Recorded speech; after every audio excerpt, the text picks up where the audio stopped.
Well, welcome to the best football show. I'm Brian Baldinger. We got news. I mean, we're literally 9 days away from NFL kickoff, Cowboys and Eagles, and we've got a lot of news. So let's get to it. But first of all, you can find the show, the best football show. Just download your free Odyssey app. Find the best football show. Like it, subscribe to it, comment on it. We're going to grow this thing up, and we're going to blow it up this year for sure. You also can follow me at Baldy NFL. I just did a bunch of videos all week. They're all blowing up, just across the board. So come find me. I've got something for every one of the 32 teams over the course of training camp. But let's get to some of the signings, all right? Because Trey Hendrickson is now a member of the Cincinnati Bengals. Not that he wasn't, but he was holding out. I don't know exactly what all the details of the contract are. I never paid much attention to it. All I know is that when Cincinnati plays Cleveland on September 7th, Trey Hendrickson, number 91 for the Bengals, is going to be in the lineup, and they need him badly. They need him. You can talk about other pieces and rookie linebackers and rookie defensive linemen and new defensive coordinator and Al Golden. You can talk about all of that. Every defense needs a dog, somebody that can get after the quarterback, and Trey has been doing it as well as anybody. We know about his 35 sacks the last 2 years. We know about his 71 sacks over the last 5 years. I mean, he's right at the top of the board with T.J. Watt and a couple of guys. So he's a needed member. So anyways, Trey Hendrickson will make the defense better. God knows they were awful in preseason. But who knows? I mean, you give that defense a lead the way Joe Burrow is capable of giving his team the lead into the fourth quarter, let Trey Hendrickson go hunt, he'll go hunt. So that's good news for any Bengal fan, anybody that enjoys life in the jungle in Cincinnati. So he's from Apopka, Florida, and same town as Warren Sapp. Warren Sapp told me a long time ago that if you're from Apopka, you show up and you show out. That's what you do. And that's what Trey has done, and that's why I think he will continue to do. I don't care about his age. He doesn't look like he's slowed down at all. In Washington, Terry McLaurin will line up week 1 against the New York Giants. He'll be in the starting lineup, and it's good.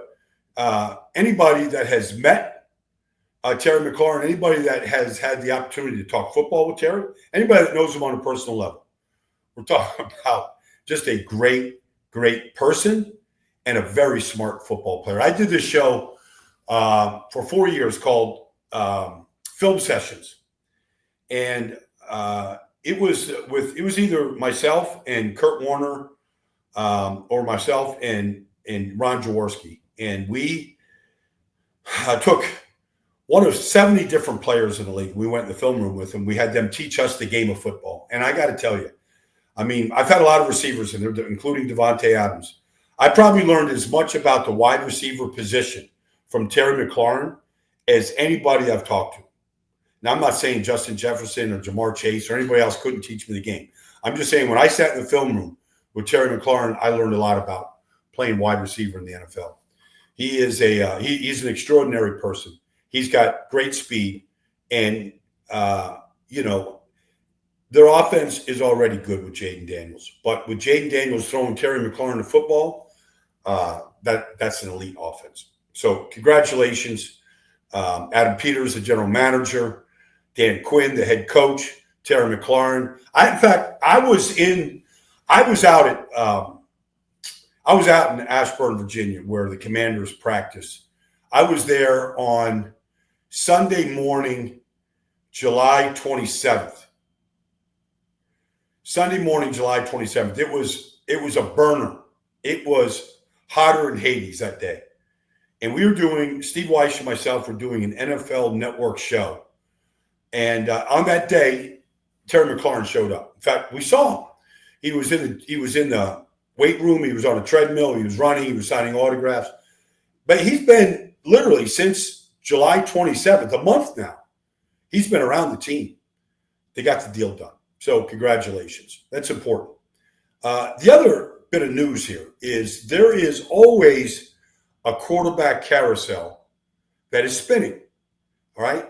Right now, the secondary quarterback market is moving. All right. And a couple things have taken place. Sam Howell gets traded to the Philadelphia Eagles. He's going to be their third quarterback. The Eagles are in the market of collecting quarterbacks. They pick up Sam Howell. Remember, Sam Howell now, before Jaden Daniels got there, I mean, he started 17 games for Washington. He started a whole season for Washington. He was a backup, in Seattle, and went to Minnesota, and he got traded to Philadelphia because they went after Carson Wentz. Carson Wentz sort of started this whole thing. Carson Wentz hadn't been in training camp. Carson Wentz is 32 or 33 years old. He's the same as Jared Goff, whatever Jared Goff is. They came the same year together, 2016. And, and Carson has fallen off the map. But he's been to Kansas City. He's been to the Rams. He's been around great coaches. He's going to be around another great coach, all right, and Kevin O'Connell. He's going to a team that's loaded around the quarterback position. I think Carson Wentz, if he gets a chance to play, here's the thing about Carson. He has to be coached hard. Otherwise, he falls into bad habits. He's falling off his back foot. He's not following through. He's leaving the pocket too soon. Like all these things, he's guilty of. He was his rookie year. And then he really got coached hard. In 2017, he was on pace for an MVP season. And he's had injuries. He's moved to a lot of different teams. But there's still a lot of good football left in Carson Wentz. I think he's going to a great place. We'll see how J.J. McCarthy plays. If he stays healthy, if he plays well, Carson's sitting there. And then the other part of this quarterback carousel now is we saw Aiden O'Connell injured, okay? Bad wrist. They needed a backup quarterback to Geno Smith. They went out and traded for Kenny Pickett, okay? So Pickett leaves Cleveland, where he did not play at all in the preseason. Battled a hamstring injury. I was out at practice the first week out there in Ohio to be with the Browns, and Kenny Pickett, I don't even know if he was on the field that day, to be honest with you. I mean, Dylan Gabriel, Shador, Joe, I don't even know if Pickett was out there at practice. I think he was, the hamstring was of that severity. So anyways, Kenny Pickett. So the quarterback carousel is moving. And so teams are looking to solidify their backup quarterback situation. And in some cases like Philly, their third quarterback situation. Some teams are very, very comfortable with three. We'll see. We're filming this on Tuesday, the 26th of August. The official cut down is at 4 o'clock. We're about an hour before that. So we'll see if Cutlets in New York gets released or if he stays. We'll see. But anyways, the quarterback carousel is moving. All right. It always does. But teams got to get that backup quarterback situation figured out. All right. The last time I met with you, we gave an overview of the NFC North. We have done this to the NFC East, the AFC West. We are now in the NFC North, and it's time to go to Detroit. And Detroit's coming off a season where they won 15 games. Just a remarkable, remarkable season. 15 games, and they get beat at home in the divisional playoff round and give up 45 points to the Washington Commanders, and it was ugly. Now, on that day, they had at least four starters in defense were out. Backups were in, and backups to backups were in, including Aiden Hutchinson, okay, Carlton Davis. I mean, just some linebackers. Okay. They've repaired some things in Detroit defensively. They've got a new defensive coordinator. All right. They got a new offensive coordinator. We got to see how they call the game. You win 15 games, you're going to lose coordinators. You're going to lose coaches. Aaron Glenn, all right, Ben Johnson. They were prepared. I think Dan Campbell was prepared that they were going to lose some guys. And we'll see how AG and Ben do in the Jets and with Chicago. But they're going to be led now by different assistant coaches and different coordinators.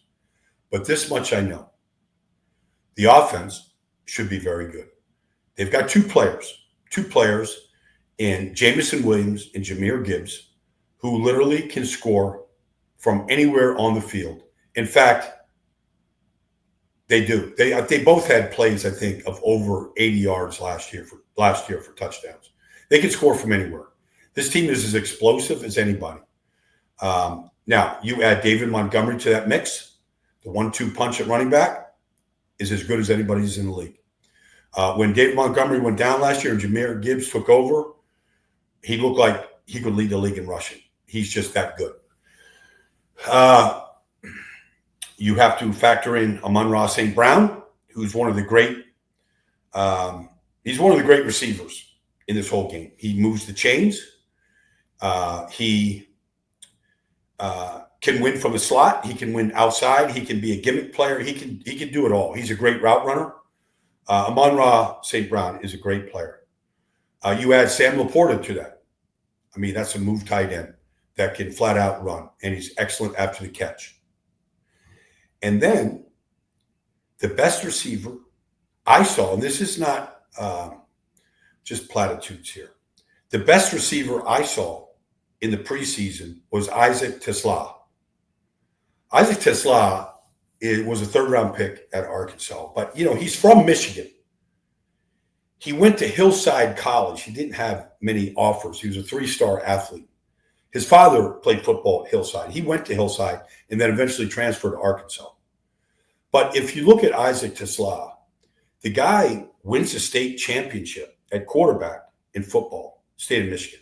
He wins the state basketball championship in Michigan, okay? The guy goes out and sets a state record in the long jump in track and field. The guy is a freak athlete. He's 6'5", he's 215 pounds, and he ran a 4.43 40. And he's tough as can be. He'll block his ass off. Like, you add that guy to this offense. I mean, if they weren't the best offense in football last year, I think they were.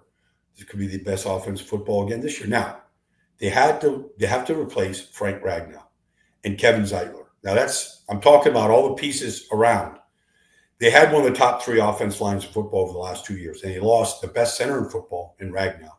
And they lost maybe the most underappreciated offensive line in the league in Kevin Zeitler. You talk to anybody that has played with Kevin, played against Kevin, or coached Kevin. I don't care who it is. He's been in the league a long time. They'll tell you he's one of the strongest people, if not the strongest player they have met. That's just fact. And he doesn't look like he's slowing down at all. All right. Teams have given up on him, Cleveland, Baltimore, Detroit. Okay. Sometimes you can't pay everybody. Everywhere he goes, all he does is line up and start. Detroit has to replace those 2 guys. And that's the challenge right now. And replacing good coaches. I've often said, I played in Dallas when we lost Mike Ditka, and we lost Gene Stallings, and we lost John Malkovich. We lost really good coaches. And when we did, I said, we lost Dan Reeves. I said back in the early 80s when we were losing these coaches in Dallas that it's harder to replace great coaches than it is great players. And I want to find out if that's going to be the truth in Detroit, because the division is very tough. The teams in that division can take the ball away. Minnesota led the league in takeaways. Green Bay, they had 30 or 31 takeaways last year. The talent in that division is supreme. The coaching is excellent in that division. O'Connell, LaFleur. We'll see what Ben Johnson does. Dan Campbell, we know, is a great coach. It's going to be a challenge. Now, 15 games, to think that Detroit could go win 15 games again is unreasonable. But they can certainly win 12. They're that good. And if they win 12, is that enough to win the division, which is very, very competitive, and maybe the best division in all of football. So, look, that's sort of the news of the day. There's so much coming down the pike here. We've got kickoff next Thursday night in Philly. I'll be announcing that game for Compass Media Network's national radio. We've got a game in Brazil on Friday night. We've got major college football on Saturday. We've got, a full slate September 7th. I'll be in Washington for Giants Washington. Just look out for the Giants. I know we just got done talking about the NFC North, but just watch out for the Giants. All right, listen, everybody. We're getting this thing started. The best football show. We'll be here nearly every day once we really get into the swing of things. We still have Labor Day weekend. We have great college football on the slate. We've got so much good football, and we've got news. We've got a couple that just got engaged, which is a power couple. We can break that down eventually. And we're going to have a lot more movement as the cut down of all teams having to get to 53 players is at 4 o'clock today, which is basically about an hour from right now. Listen, thanks for joining me, everybody, on the Best Football Show. I look forward to talking to you real soon.